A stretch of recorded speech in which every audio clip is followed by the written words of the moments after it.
साथियों नमस्कार। स्वागत है आप सभी का अपना कंपटीशन क्रैकर चैनल में। फ्रेंड्स, आज के इस वीडियो में एक बहुत बड़ा अपडेट देने जा रहे हैं जो 7वें चरण की बहाली प्रक्रिया के डोमिसाइल नीति से लागू है।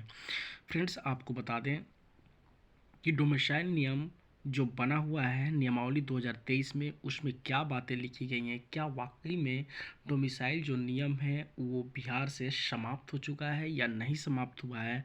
इन सारे बिंदुओं पर नियमावली 2023 का एक कटिंग है, उस कटिंग से आपको रूबरू कराएंगे और आपको बताएंगे कि डोमिसाइल नियम वाकई में हुआ समाप्त या नहीं हुआ समाप्त। इस पर स्पष्ट रूप से आपको हम विश्लेषित करने जा रहे हैं। आप देख सकते हैं आपके सामने नियमावली 2023, यहाँ पर स्पष्ट रूप से उसका ये पार्ट है।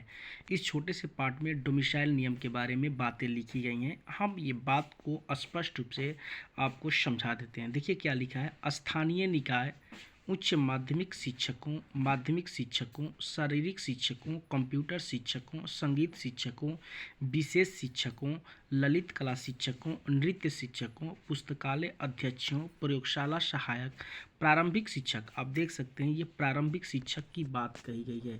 प्रारंभिक शिक्षक आप समझ ही सकते हैं कि प्रारंभिक शिक्षक किसको बोलते हैं। अनुदेशक की नियुक्ति हेतु सामान्य अर्हता निम्नवत है। आप देख सकते हैं ये अर्हताएँ की भी बातें बोली गई हैं कि ये निम्नवत है। अब इन अर्हता में क्या बातें हैं इसे समझिए। देखिए कहा गया है कि वह भारत का नागरिक हो तथा बिहार के अस्थायी निवासी हो। यहाँ तक तो सारी बातें स्पष्ट रूप से सही है कि भारत का भी निवासी हो और बिहार का भी निवासी हो, परंतु प्रशासनिक विभाग द्वारा परिस्थिति विशेष में किसी खास विषय के लिए राज्य के अस्थायी निवासी संबंधी प्रावधान को शिथिल किया जा सकता है। मतलब कहने का मतलब ये है कि विशेष परिस्थिति में खास विषय के लिए, मतलब कोई ऐसे खास विषय हैं जैसे कि आप लोगों ने सुना होगा तेजस्वी यादव के द्वारा स्पष्ट रूप से इन्होंने बोला है कि बिहार में जो है मैथ और साइंस के शिक्षकें नहीं मिलते हैं। तो हो सकता है खास सब्जेक्ट यानी मैथ साइंस इंग्लिश का जो भी सब्जेक्ट होंगे वहाँ पर जो है आपका अस्थायी निवासी संबंधी प्रावधान को शिथिल किया जा सकता है।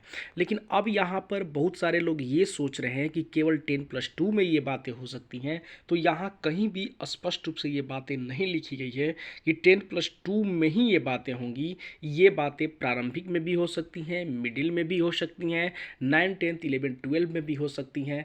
जब गवर्नमेंट की मन करेगा, जब गवर्नमेंट चाहेगी, जिस अवस्था में चाहेगी, जिस ढंग से चाहेगी, वह उस सब्जेक्ट के लिए, उस विषय के लिए वहाँ पर जो है ये जो डोमिसाइल नियम है उसे समाप्त कर सकती है। यानी यहाँ पर देखिए जो बातें लिख दिया गया है, भारत का नागरिक हो तथा बिहार राज्य के निवासी हो, तो यहाँ पर ये खास विषय की बातें बोली गई हैं। तो आप समझ रहे हैं कि जिस समय जो है तेजस्वी यादव एक बार बोले थे कि कुछ ऐसे खास विषय हैं जैसे मैथ, साइंस, इंग्लिश जो है यहाँ पर शिक्षक नहीं मिलते हैं। तो हो सकता है इन सब्जेक्टों के लिए वो कभी जब ये चाहें लोग तो उस समय जो है ये डोमिसाइल नियम समाप्त भी कर सकते हैं, ऑल इंडिया के लिए भी जो है ये लागू कर सकते हैं। तो आप यहाँ पर देख सकते हैं ये नियमावली 2023 का पार्ट है। ये नियमावली 2023 में ये सारी बातें आपका वर्णन है, इस पर डाउट वाली बात नहीं। अब रही बात कि नियमावली 2023 कब आ रही है कब नहीं आ रही है, तो ये देखने वाली बात होगी कि नियमावली 2023 कब आएगी। जैसे ही नियमावली 2023 आएगी उसकी खास बिंदुओं को हम आपको और वर्णित करते चले जाएंगे। धन्यवाद।